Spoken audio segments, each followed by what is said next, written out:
یہ مہینہ اللہ کی رحمتوں کا موسم بہار ہے، چھم چھم رحمتیں برستی ہیں، انوار اترتے ہیں، گناہگاروں کو آتش دوزخ سے نجات بخش دی جاتی ہے۔ تو اس کا استقبال کرنا، اس کے لیے انتظار کرنا، گن گن کے دن گزارنا، لمحے اور ساعتیں بسر کرتے ہوئے بار بار ماہ سیام کا ذکر کرنا، یہ اس مہینے کے ساتھ محبت کی دلیل ہے، اور اس مہینے کے ساتھ محبت اللہ سے محبت کی دلیل ہے۔ اس لیے اس مہینے کا استقبال کرنا، اس کے لیے تیاری کرنا، اپنے گھر کو صاف کرنا، اس کے لیے اپنی اولاد کے دل میں شوق پیدا کرنا اور ماحول پہلے پیدا کرنے کی کوشش کرنا، تاکہ جو ہی یہ ماہ جلوہ گر ہو تو روزہ رکھنے کا مزاج پیدا ہو چکا ہو، تلاوت کلام مجید کا مزاج پیدا ہو چکا ہو، دیگر نوافل اور اچھے اعمال بجا لانے کی عادت پڑ چکی ہو۔ تو شعبان میں ہی اس کی تیاری ہوتی ہے، تاکہ رمضان المبارک آتے ہی ہم پوری طرح سے مستعد اور فعال ہو کر کے اس مہینے کی برکتوں کو سمیٹ لیں۔ اللہ کے محبوب علیہ السلام نے ارشاد فرمایا کہ جب ماہ سیام آتا ہے فتحت ابواب الجنہ، تو جنت کے 8 دروازے کھول دیے جاتے ہیں، اور جنت کے 8 دروازوں میں سے ایک دروازے کا نام باب الریان رکھا گیا ہے، جو صرف روزہ داروں کے اعزاز و تکریم کے لیے ہے۔ روزہ دار اس دروازے سے گزر کے جنت جائیں گے۔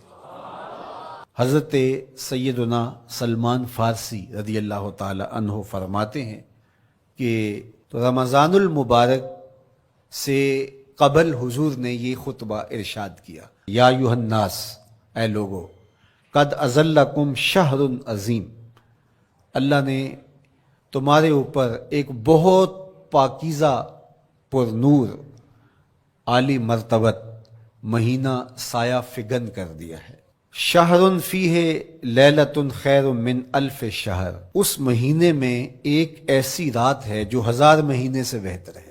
جعل اللہ صیامہ فریدہ و قیام لیلۃ تطوع، اس مہینے کے دن کے روزے فرض قرار دیے گئے اور راتوں کا قیام نفل بنایا گیا۔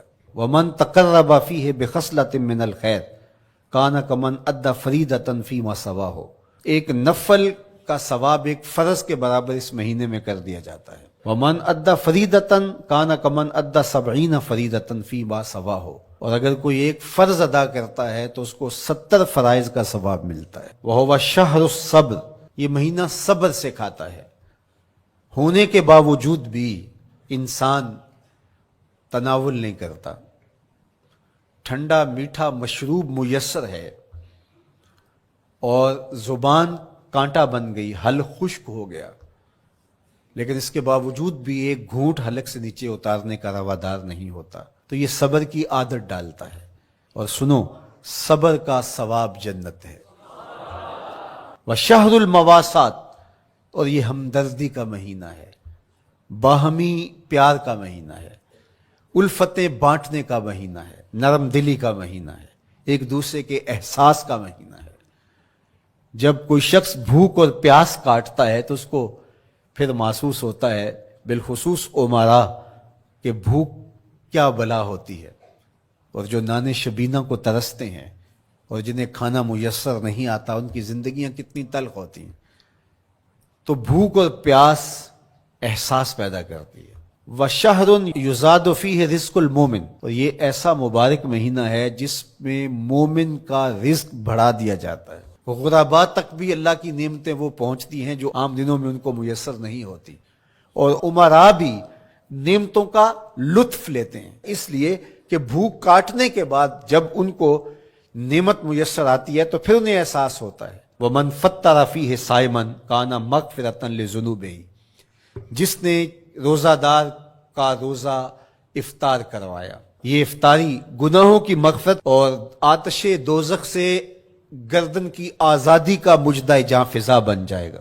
وَقَانَ لَهُ مِثْلُ أَجْرِهِ مِنْ غَيْرِ أَنْ يَنْقُصَ مِنْ أَجْرِهِ شَيْءٌ، اور روزہ افطار کروانے والے کو روزہ رکھنے والے جتنا اجر ہی دیا جائے گا۔ لیکن روزہ رکھنے والے کے اجر میں بھی کوئی کمی نہیں واقع ہوگی۔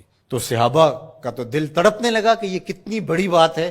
انہوں نے کہا اے اللہ کے پیارے رسول صلی اللہ علیہ وسلم، ہم میں سے تو ہر بندہ یہ طاقت نہیں رکھتا کہ روزہ دار کو روزہ افطار کروا دے، تو یہ تو پھر اہل زر ہی یہ سعادت حاصل کر پاتے ہیں۔ حضور نے ارشاد فرمایا یؤتی اللہ ھذا الثواب، یہ ثواب اللہ اسے شخص کو بھی عطا کرے گا۔ من فطر صائما علی مزقۃ لبن او تمرۃ او شربۃ من ماء، جس نے کسی کا روزہ ایک گھونٹ دودھ سے کھلوا دیا یا ایک کھجور سے کھلوا دیا یا پانی کے ایک گھونٹ سے اس کا روزہ افطار کروا دیا۔